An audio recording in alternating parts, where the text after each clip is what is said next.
The thing with these tricks is that they are not obvious. They are not something a lot of people will actually notice specifically, but the impact they make is amazing. Mindseye is one of those games with a great concept but not really captivating. The game has a minimum requirement of 16GB RAM, Ryzen 5 CPU and an RTX 2060 to get 30 FPS at 1080p, which ranks it among high-spec PC games.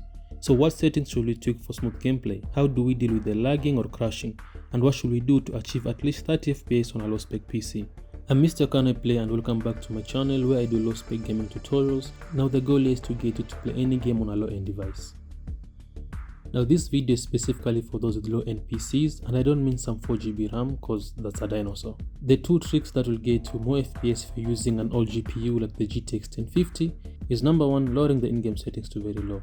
Now the in-game settings gives us multiple options to tweak to our liking, but there isn't much of a difference in quality between low and epic settings. Personally, I prefer low settings as it gives me more FPS, smoother gameplay, and even good picture quality compared to epic.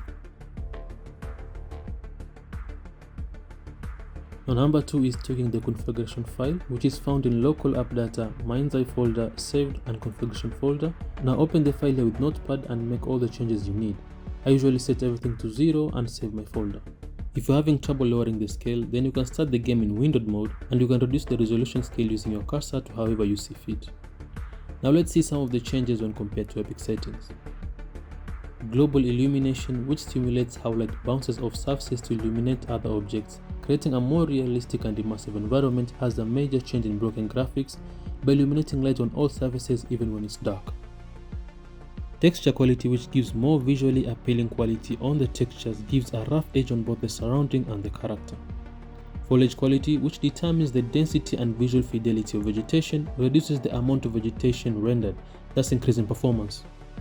Reflection quality, which is for how detailed and realistic reflections appear on surfaces like water or mirrors, gives a matte finish feeling from reflective surfaces, reducing reflection, thus an increase in performance. View distance quality, which determines how far away objects and scenery are rendered, doesn't render these objects well, giving a 2D appearance, thus boosting performance and reducing visual detail. Shadow quality, for very detailed shadows, massively boosts FPS on broken graphics, with the shadows being more pixelated and without a definite shape.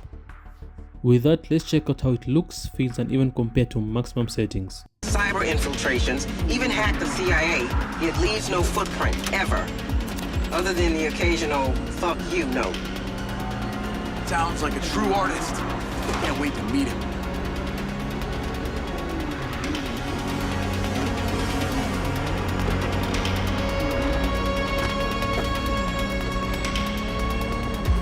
I'm sending you the